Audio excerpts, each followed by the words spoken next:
Today's noisy digital-first world is a challenging one for business owners.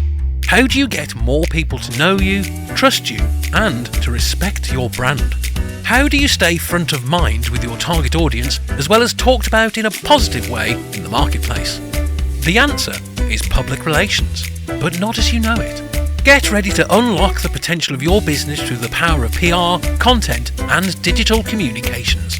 Get ready to become your own PR machine. G'day and welcome back to another episode of Become Your Own PR Machine. My name is Trevor Young. Great to have your company. Today I'm going to discuss something that I think is the secret sauce, but there's a lot of nuance and there's a lot of parts to it. It's not a set and forget. It's not a flick the switch. But if you're a lifelong learner, you will love this. It's called the whole episode, but what the whole notion I'm talking about here is developing your own PR mindset. As I said, I think this is the secret sauce to great marketing communications. And if this is your first episode listening to this podcast, I do urge you to go back and listen to episode 1 and 2 in particular, where I do talk about what PR is, what it isn't, bust a few myths. Just a very quick recap. PR is not just about getting your brand in the newspaper or on TV or on radio. Yes, that's earned media, and it's a part of what we do here in a PR sense. Part of the PR remit, media relations and influencer relations, and getting coverage on independent third-party media outlets. That's a part, but there's so much more today, and part of this podcast is to demystify what PR is. And you know what? If you're a business owner and you're out there actually active and doing stuff and marketing your business and communicating with your audience and creating content, you're actually doing a lot of things that fall under PR, a lot of PR tactics. What you might not be doing is the PR strategy and bringing them all together in a cohesive whole so they all make sense. So my whole notion, my whole thinking around public relations is that you've probably heard me already talk about what my definition of PR is, which is about deepening the level of connection you have with the people that matter the most to the success of your business or cause or issue if you're a non-profit and that's the outcome you seek. So if that's the case, you've got to understand who your audience is. How do we deepen that level of connection with them? How can we build those relationships with them, with people? How can we resonate with our story and our message? How can we stay relevant with these audiences? And over time, build the reputation, our personal brand reputation, and that of our business as well. So developing a PR mindset, I think, runs through everything. And this, you don't have to be a qualified PR professional to do this. In fact, some people who I think are great exponents at PR, and all it encompasses, and there's a lot of stuff, a lot of stuff that people probably think, oh, that's marketing. And look, you can do things that are marketing. Content is marketing, but content to a large degree really, when done with editorial integrity and intent, is actually probably better to be thinking in a PR mindset. And the thing is, if you look at PR as a whole and you don't worry about just the media relations side or the media publicity side, then your door's open and you see the bigger picture. If you just get hung up on, I just want to get my name out there and get some ink, well then you miss out on the whole patchwork quilt of strategic communications and how PR can really work for your business. And most importantly, set the scene. Pave the way for your marketing efforts, so it makes your marketing efforts work more effectively. Good PR will do the heavy lifting often for marketing. So it's not either or, they really do work together. Okay, so developing a PR mindset is, as you can imagine, a little bit esoteric, a lot of nuance, but I'm just going to try and break it down and walk through some parts of what makes up a PR mindset. And as I just mentioned, there are people out there, entrepreneurs, I've worked with them, I've seen them, I've talked to them, and had great conversations with them around things they just get PR. I like to say sometimes people just get, and I'm using air quotes, get PR. They get it. And once they get it, they can make it really work for them. And but if what I find is that there are some commonalities with what they've got, and when I say they get PR, they have a PR mindset. So if you get PR, you actually have a PR mindset, and it's something that can be learned and nurtured. You do not have to go to university for these things, all right? If you have gone to university and studied media and communications and PR, etc., depending on what it's called at your university or college, you should be listening to this episode, because there are a lot of elements that maybe you're not nurturing within your own professional self. Okay, so developing your own PR mindset, what does it mean?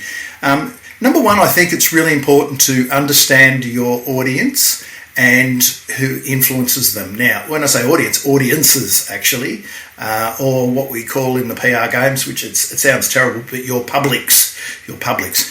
Remember, I just said, who are the people that matter the most to the success of your business, your cause, or your issue? You need to map them out. Who are they? Now, it could be obviously your clients and customers. Absolutely. The people who influence them. Absolutely. That could be the media. It could really be genuine influencers. There could be certain people on LinkedIn who actually can and do influence your audience, particularly if you're in a B2B and it's very specialised and you're only after top echelon business people or decision makers. But it's also your employees, if you've got employees. It could be your partners. Now, partners doesn't necessarily mean business partners, but you could have suppliers and other people you work with, you partner with to get stuff done in your business. They're part of your audience. To be operating well, and to be successful, you need to have a good relationship with them. So what are you doing? What are you doing to help them? It could be people within your community, just the community generally. It could be councils, it could be government, it could be, if you're in the financial game and a public company, of course, it's analysts and obviously the financial press. And so you can see, once you break it down, it's going to be different for everyone. If you're in a professional services, say law or accounting or HR, then it might well be you look at the industry itself and the profession itself and the professional bodies and the people who are running those professional associations. They might be important to the success of your business. And we've said your employees, but what about a lot of companies and businesses are in the war for talent, big and small, and so you need to develop and build an employer brand to get the best talent. And so potential employees are an important audience as well. Make up an important audience for you. So that's what we want to understand: is look at our audience group, understand them, who influences them, understand them in terms of priorities, and yes, it might well be clients and customers, but not all the time. So, think more broadly. You want to be part of a bigger community. You want to be part of a bigger industry. You want to, be part of other people's communities. So many business owners say, "Oh, I want to build my own community," but they couldn't be bothered being part of anyone else's community. If you want to build your own community, you need to be part of other people's communities. And when I'm talking community, I'm being quite general there. There's communities that are paid communities and gated or online and that sort of things, which, we've had. I talk often about Mark Masters and the You Are the Media community. Fantastic community where people, he's involved, it's his, he runs it, but, people help each other and talk to each other, etc. So he could walk away for 6 months and it'd still keep going. If you're building a community, you want to have an ecosystem, I think is sometimes a better word that we should be using, an ecosystem of people who we need to get close to, and they need to be part of your world, but you also need to be part of their world. So that's a mindset to do that, and to make the effort to to reach out to other people, which I'll talk about in a tick about the need to build relationships. But let's just leave that side of things for a moment. The other thing is, I think that's incredibly important. We did really lay it out, I think, in the second episode where we looked at the whole, what I call my Marketing Communications Pyramd. And at the base, we have owned, earned, and social media. We need to understand what makes up owned media, what makes up earned media, what makes up social media, and how they all interact with one another. That's very, very important to be able to understand those channels and how they integrate, because you're going to be integrating and pushing out your message and your story across those channels, and they need to be consistent. And obviously some channels are right for some audiences, and some channels might be a little bit broader. So again, you need to understand your audiences to understand the channels that you should be using. What else have we got? I've got an acronym here, ABBYC, which is always be building your community. So we kind of ticked that off. But the other thing we want to be doing is creating a culture of content. And this is something I might actually do a full episode on, but this is so important to create a culture of content in your business. Now, I don't care whether you're a solopreneur, you can still have a culture of content internally, or you run a very big company or a growing company or a small business. At the end of the day, this separates the really great content creators and the great content marketers from the people who, I better tick that box, I better have a blog, I better let's do some video, and they do 3 videos and then they fall off the bandwagon. They start on social, they fall off the bandwagon. Look, the whole thing around a culture of content is that it's a recognition internally that this is really important, and I've worked with clients and they've embraced this. And that means that, they put aside time. Busy people internally put aside time to create content, to be interviewed, to do videos, to record podcasts, to, do social media, whether it's a LinkedIn post or whether it's just a TikTok video or Instagram video, etc. What I'm saying there is that you don't see content as a chore. It needs to be imbued within your business. Again, whether you are the business or you have a big team, it's the same thing. The bigger the team, the more obviously work you have to do in getting people involved in that. And that also means that they see a story, or yes, they want to help or they want to be involved, but they see a story, and they also will share that content as well if they've had a hand in it, and there's a little bit of ownership of that content. Then they're more likely to be promoting it through their personal channels as well on social media, which is really important. You can't make your employees to do that, but in a business where there is or an organisation where there is a good culture, and that includes a culture of content, then that will happen. The other thing about content, so let's keep on the content line, because everything I talk about is really content driven somewhere along the line. You've got to think like a media proprietor, and I think it was in episode number 3 where I talked about thinking of yourself as a media proprietor and building a media building a media group. I mean, this is what a media network. Often I've always said, become your own media channel, and I still believe that. But now I'm thinking a little bit more broadly, because the opportunities are out there for us to do that, and that is build your own media network. So I use the example of the BBC. The BBC is a great brand. It's BBC One, and then it has other channels like BBC Two, BBC Three. You got to make me go to BBC Four, so maybe your blog is BBC One, and that's the home of all your content, and that's your flagship. And then you might add a podcast and a video channel, that side of things.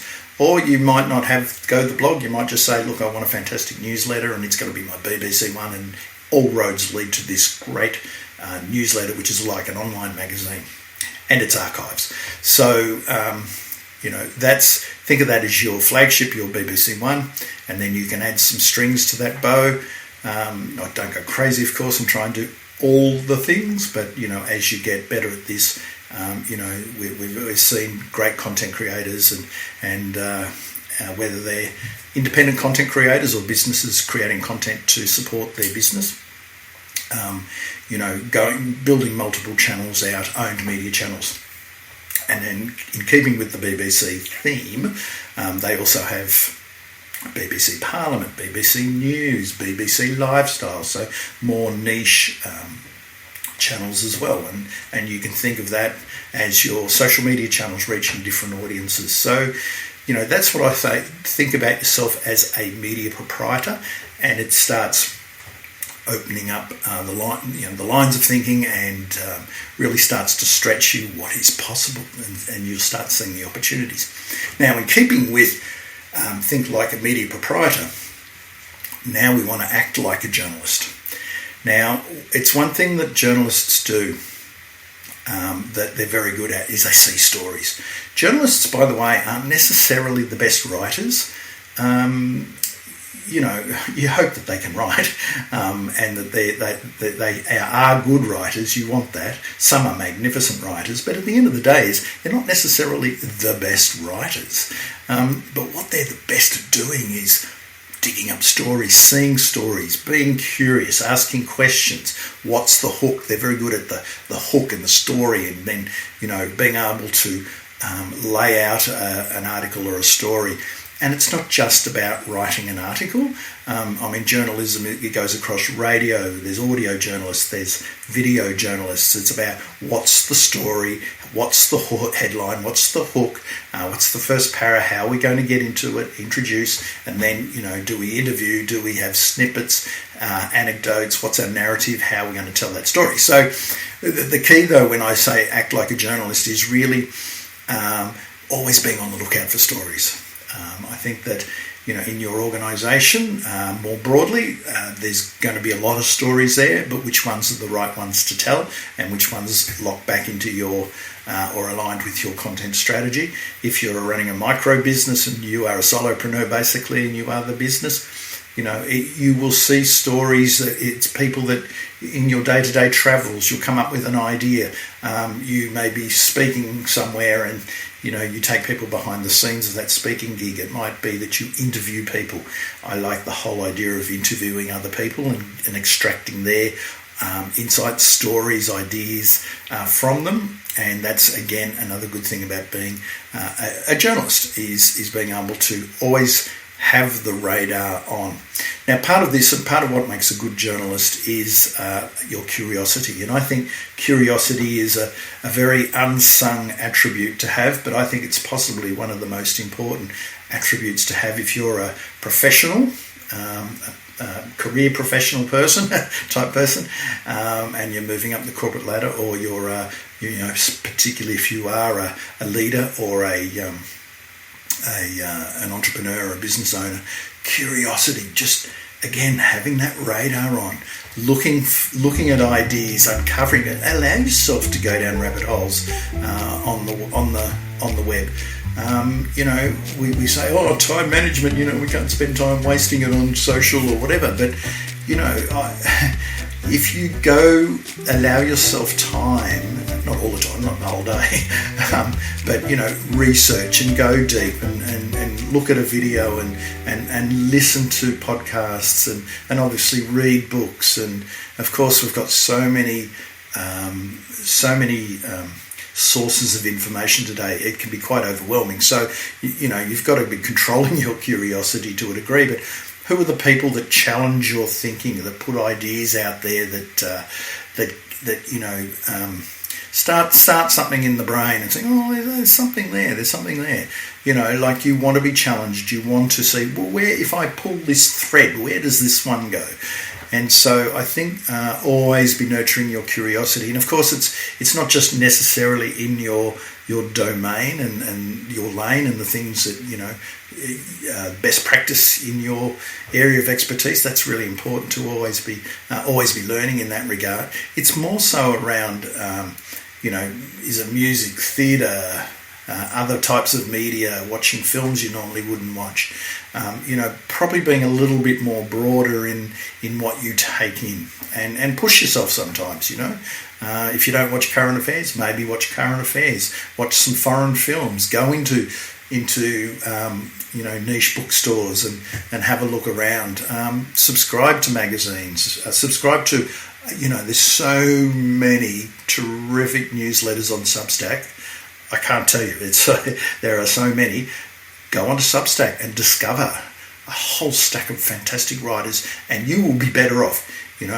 Maybe you subscribe to 5-10 of them, okay, over the year, and get their stuff and read it, and you will be smarter if you pick the right authors, the right newsletter writers. You will be smarter and more rounded at the end of the year than what you are at the start of the year.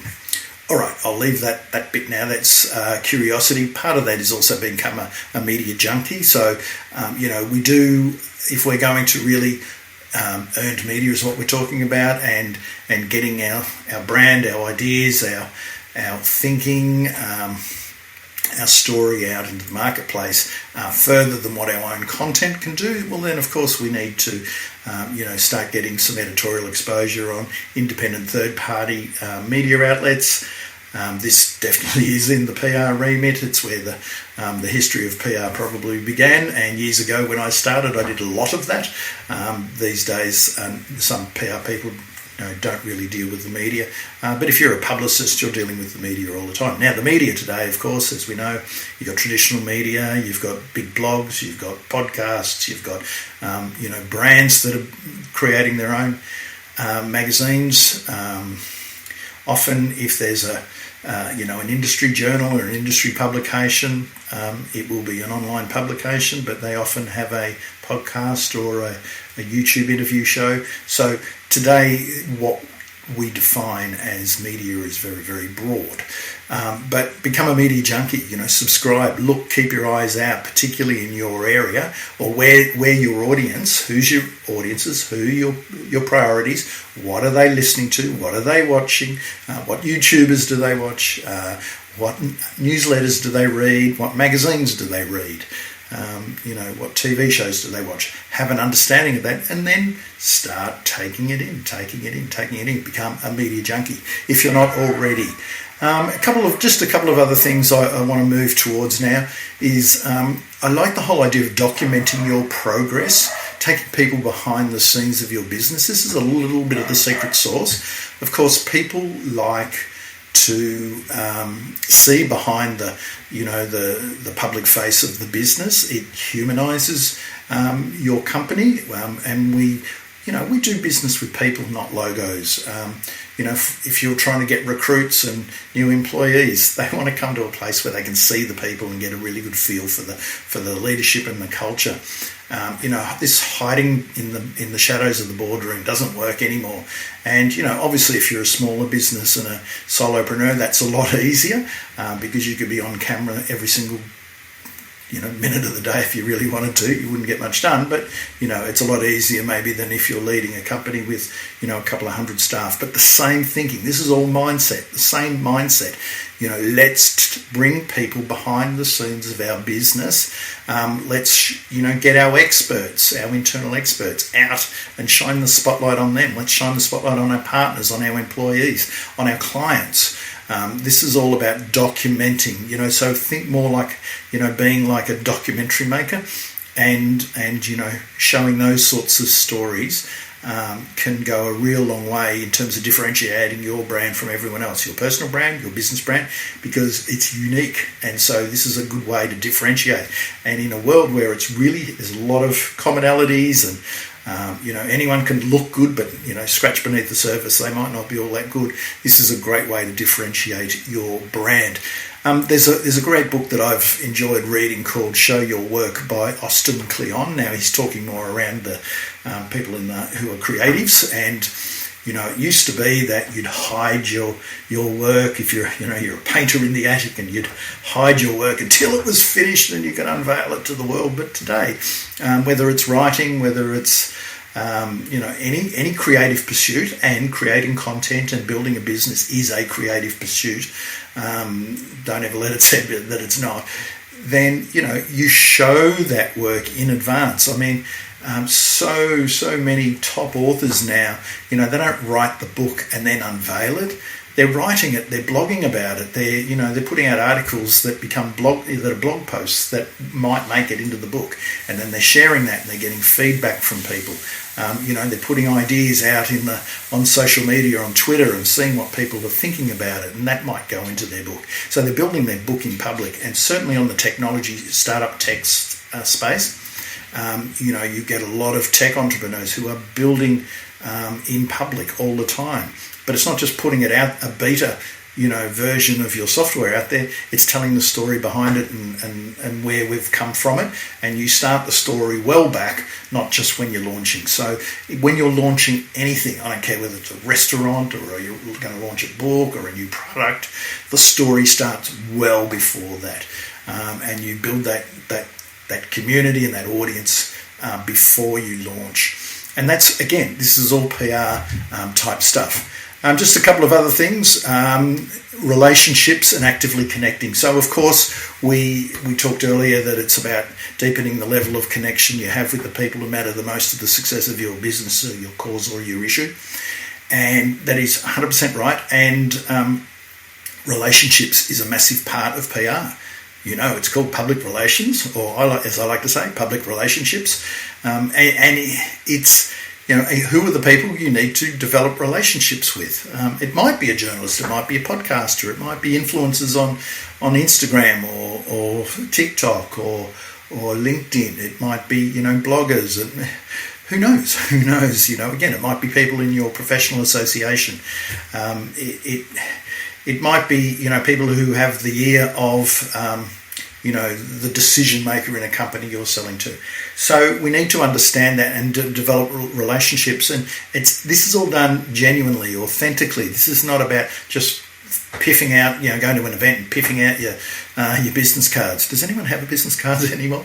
And just trying to collect cards. This is about less about quality and being part of these people's world.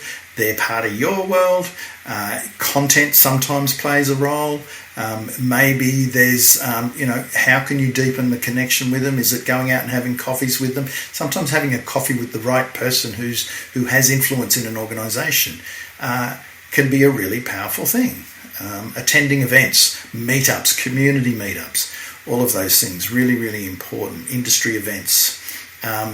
Taking a spot on an online summit or an industry seminar, all of these things can help you build your connections, deepen the level of connection with people in the audience, and grow relationships in a qualitative way. So that's all PR. And finally, to make this all work, there's humility, and this is what a lot of entrepreneurs and business owners struggle with. I think it's all about them.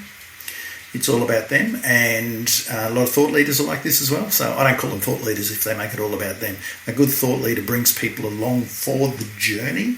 They share their ideas. They give other people a voice. They lend their platform to other people to get, so they've got a voice. An interview show on a podcast, for example, is a great example of that. And so it's about bringing people along for the journey, listening to others, making it about your audience. It's not just about you and your business and your products, but it's about the bigger picture and being part of that world versus making it all about you. So that's a humility play. Now, if you're not humble and you genuinely think it's all about you, well, then you're going to struggle having a PR mindset. You've got to make it about the other people. Even if you're going down the media path, what you've got to think about the media.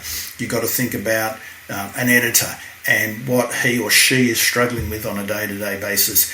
What's in it for their audience? What value can you deliver? If you always think about what's the value I can deliver over and above my products and services, particularly to clients and customers, well, then you're going to be in really good shape. And that takes humility. And I think it's a really good place to start. That's kind of like your baseline, and get that bit right, because I think if you do all the other things anyway, that will develop your humility as well. So come at it from a position of service, come out of it from how can I help you, come at it from I want to add value and be part of this, versus I have a message and I'm going to bombard you with it, or I have a bit of content and I'm just going to blast it everywhere, or I'm going to email everyone and just bang, bang, bang, bang, and it's about me. We've all been on the receiving end of messages from people on LinkedIn who you haven't heard from for 10 years, and they just pop up out of the network and they just happen to be looking for a job or they need something, and they've given nothing back in the front end in advance. And so that's the sort of thing I'm talking about. It has to be about your audience, and you're part of it, and you're delivering value, and you're coming from a place of service. All right, speaking of service, my sermon is over. Developing a PR mindset, it's not something you're going to switch on, but have a think about some of the things I've spoken about today. You might not want to do all of them, but I think they all interconnect somewhere along the line. And if you can get into that mindset, and it's a very positive mindset, I think you'll go a long, long way with your PR efforts, which in turn will help you really go a long, long way with your marketing efforts, which in turn will help you go a long, long, long way in building a sustainable and flourishing business that you're really proud of.